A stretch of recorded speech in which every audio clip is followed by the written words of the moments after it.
जय श्री कृष्णा। ओम नमो भगवते वासुदेवाय नमः। आप सभी का अपने YouTube चैनल पर एक बार फिर से स्वागत है। हलहारणी अमावस्या, जो कि आषाढ़ मास की अमावस्या होती है, जो बहुत ही पुण्यदायिनी होती है। आज आप आषाढ़ अमावस्या के शुभ अवसर पर सुनने वाले हैं आषाढ़ अमावस्या की कथा। अगर आप आषाढ़ी अमावस्या के शुभ मुहूर्तों के बारे में जानना चाहते हैं तो उसकी वीडियो हमारे चैनल पर अपलोडेड है, एक बार जाकर जरूर देखिएगा। अमावस्या की तिथि पितरों को समर्पित मानी जाती है। ऐसे में आज के दिन पितरों के निमित्त श्राद्ध, तर्पण, जलदान, पिंडदान आदि कार्य किए जाते हैं। पिंडदान आदि कार्यों के लिए गृहस्थ आश्रम कितना उपयोगी है, यह आप आज की कथा के माध्यम से जानेंगे। एक समय मिथिलापति ने शुर्तदेव जी से पूछा, हे महाराज, कृपया मुझे आषाढ़ मास की अमावस्या के बारे में बताइए। इस दिन का क्या महत्व है और इस दिन पिंडदान, श्राद्ध, तर्पण आदि कार्य इतने आवश्यक क्यों होते हैं। तब शुर्तदेव जी ने कहा, हे राजन, जब पृथ्वी पर राजा श्री श्रावण्य का शासक था, तब उस समय 30वें कलयुग के अंत में सभी धर्मों का लोप हो चुका था। उसी समय आनर्त देश में धर्म वर्ण नाम से विख्यात एक ब्राह्मण थे। मुनिवर धर्म वर्ण ने उस कलयुग में ही किसी समय महात्मा मुनियों के सत्रयाग में सम्मिलित होने के लिए पुष्कर क्षेत्र की यात्रा की। वहाँ पर कुछ मृतधारी ऋषियों ने कलयुग की प्रसन्नता करते हुए इस प्रकार कहा था कि सतयुग में भगवान विष्णु को संतुष्ट करने वाला जो पुण्य एक वर्ष में मिल जाता है, वही त्रेता युग में 1 मास में मिलता है और द्वापर युग में 15 दिनों में साध्य हो जाता है। किंतु कलयुग में तो भगवान विष्णु के स्मरण मात्र से ही उससे 10 गुना पुण्य प्राप्त हो जाता है। कलयुग में बहुत थोड़ा पुण्य भी कोटि गुना होता है। तो एक बार भी भगवान का नाम सच्चे मन से लेकर दया दान करता है, अकाल के समय अन्न का दान करता है, वह निश्चय ही ऊर्ध्व लोक में गमन करता है और मोक्ष प्राप्त करता है। यह सुनकर देवर्षि नारद हंसते हुए नृत्य करने लगे। सभासदों ने पूछा, नारद जी क्या बात है। तब बुद्धिमान नारद जी ने हंसते हुए उन सभी को उत्तर दिया, नारायण नारायण, आप सभी का कहना सत्य है। इसमें संदेह नहीं कि कलयुग में थोड़े से कर्म से ही महान पुण्य का साधन किया जाता है और क्लेशों का नाश करने वाले भगवान केशव स्मरण मात्र से ही प्रसन्न हो जाते हैं। फिर भी मैं आप लोगों से यह कहता हूँ कि कलयुग में ये 2 बातें दुर्घट हैं, शिश्नेन्द्रिय का निग्रह और जिह्वा को बस में रखना। यह दोनों कार्य जो भी सिद्ध कर ले वही नारायण स्वरूप है। इसलिए कलयुग में आपको यहाँ नहीं ठहरना चाहिए। नारद जी की बात सुनकर उत्तम व्रत का पालन करने वाले महर्षि सहसा यज्ञ को समाप्त करके सुख पूर्वक चले गए। धर्म वर्ण ने भी वह बात सुनकर भूलोक को त्याग देने का विचार किया। उन्होंने ब्रह्मचर्य व्रत धारण करके दंड और कमंडल हाथ में लिया और जटा बलकलधारी होकर वे कलयुग के अनाचारी पुरुषों को देखने के लिए घर छोड़कर चल दिए। उनके मन में बड़ा आश्चर्य हो रहा था। उन्होंने देखा कि प्रायः मनुष्य पापाचार में लीन होकर बड़े भयंकर और दुष्ट हो गए हैं। ब्राह्मण पाखंडी हो गए हैं, शूद्र संन्यास धारण कर रहे हैं, पत्नी अपने पति से द्वेष रखती है, शिष्य गुरु से बैर करता है, सेवक स्वामी के और पुत्र पिता के घात में लगा हुआ है। ब्राह्मण शूद्रवत और गौएं बकरियों की तरह हो गई हैं। वेदों में गाथा की ही केवल प्रधानता रह गई है। शुभ कर्म साधारण लौकिक कामों के तरह रह गए हैं। इनके प्रति किसी की कोई महत्व बुद्धि ही नहीं है। भूत प्रेत और पिशाच आदि की उपासना चल रही है। सब लोग मैथुन में आसक्त हैं और उसके लिए अपने प्राण भी खो रहे हैं।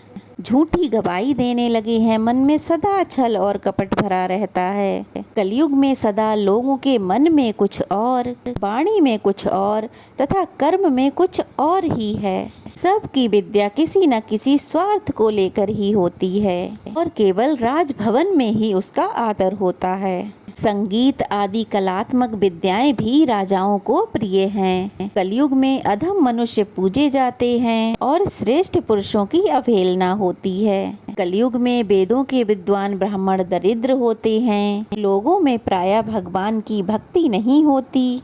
पुण्य क्षेत्र में पाखंड अधिक बढ़ गया है। शूद्र लोग जटाधारी तपस्वी बनकर धर्म की व्याख्या करते हैं। तभी मनुष्य अल्पायु, दयाहीन और सट होते हैं।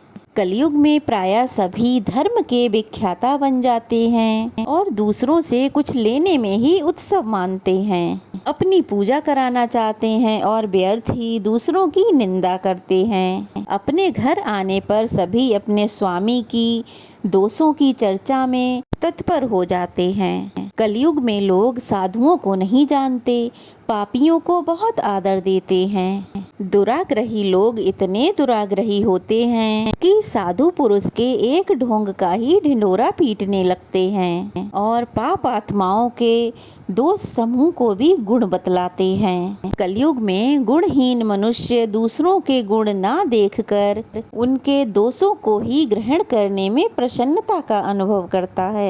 जैसे पानी में रहने वाली जोंक प्राणियों का रक्त पीती है, जल नहीं, उसी प्रकार जोंक के धर्म से संयुक्त होकर मनुष्य दूसरे का रक्त चूसते रहते हैं। औषधियाँ शक्तिहीन होती हैं, ऋतुओं में उलटफेर हो रहा है, सभी राष्ट्रों में अकाल पड़ता है, कन्या योग समय में संतान उत्पत्ति नहीं करती। जो वेद वेदाओं की विद्या में अधिक गुणवान हैं, उन्हें अज्ञानी मनुष्य सेवक की दृष्टि से देखते हैं। वे सब के सब भ्रष्ट होते हैं। कलयुग में प्रायः लोग श्राद्ध कर्म का त्याग करते हैं, वैदिक कर्मों को छोड़ बैठते हैं। प्रायः जीभा पर भगवान विष्णु के नाम कभी नहीं आते।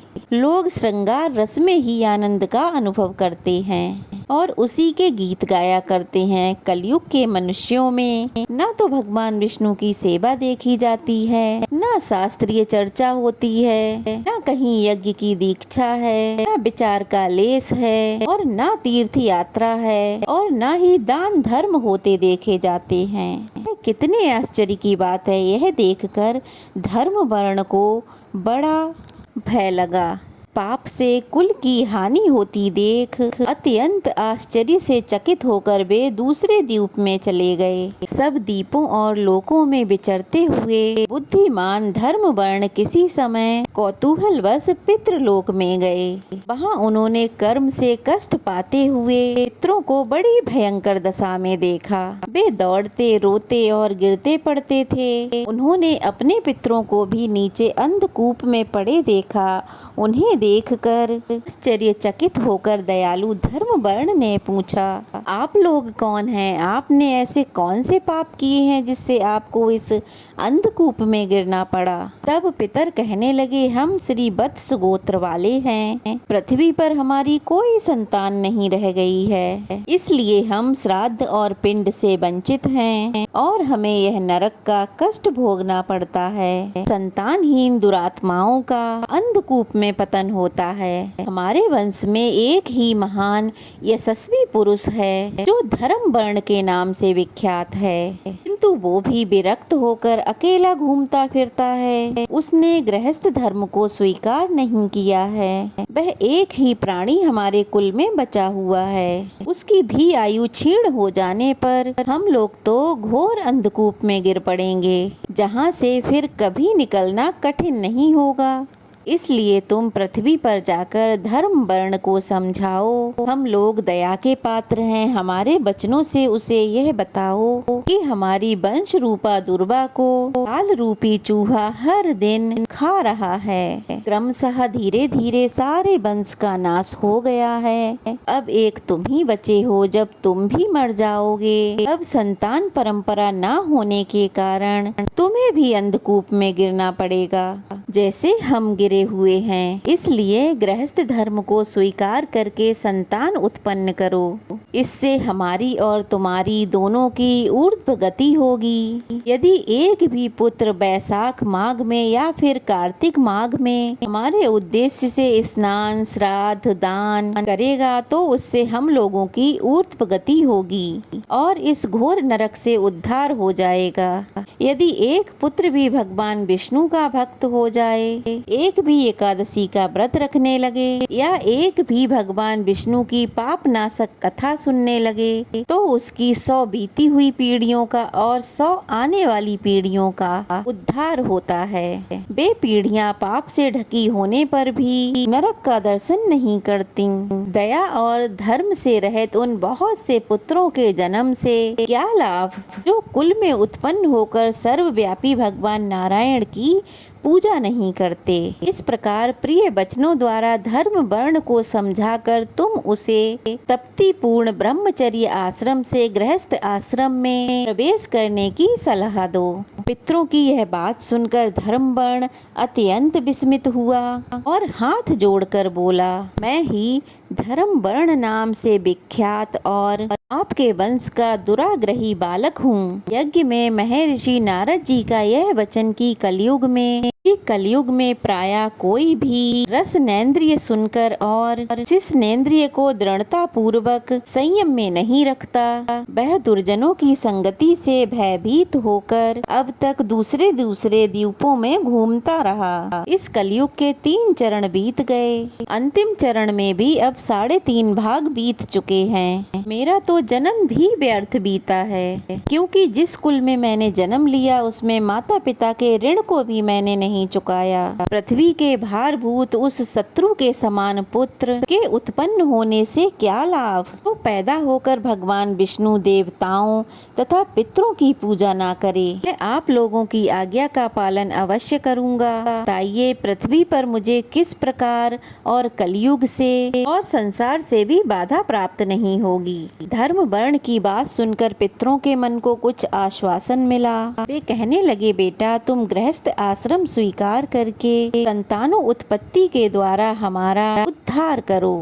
जो भगवान विष्णु की कथा में अनुरक्त होते, निरंतर श्री हरि का ध्यान करते और सदाचार के पालन में तत्पर रहते हैं, उन्हें कलयुग कभी बाधा नहीं पहुंचाता। जो आषाढ़ अमावस्या पर अपने पितरों के लिए श्रद्धा पूर्वक तर्पण पिंडदान करता है, जो बैसाख मास के धर्मों का पालन करता, माघ स्नान में तत्पर होता और कार्तिक मास में दीपदान करता है, उसे भी कभी कलयुग की बाधा नहीं मिलती। जो प्रतिदिन भगवान विष्णु की पाप नाशक और मोक्षदायिनी कथा सुनता है, जिसके घर में बलि वैश्वदेव होता है, शुभ कारिणी तुलसी स्थित होती हैं और जिसके आंगन में उत्तम गऊ रहती है, उसे भी कलयुग बाधा नहीं पहुंचाता।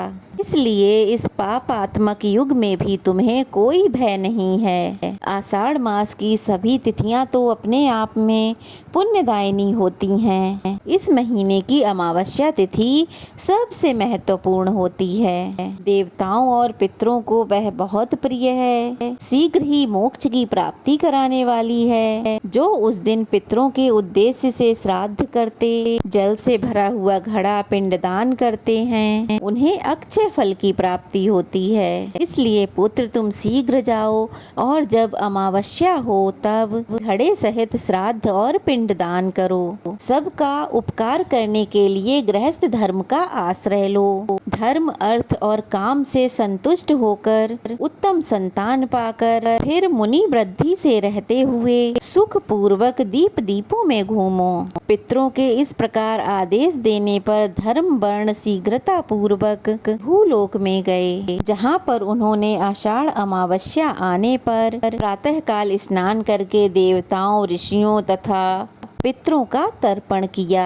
फिर घड़े सहित पाप विनाशक श्राद्ध करके उसके द्वारा पितरों को पुनरावृत्ति रहित मुक्ति प्रदान की, अर्थात उन्हें मोक्ष प्रदान किया। इसके बाद उन्होंने स्वयं विवाह करके संतान को जन्म दिया और लोक में उस पाप नाशनी अमावस्या तिथि को प्रसिद्ध किया।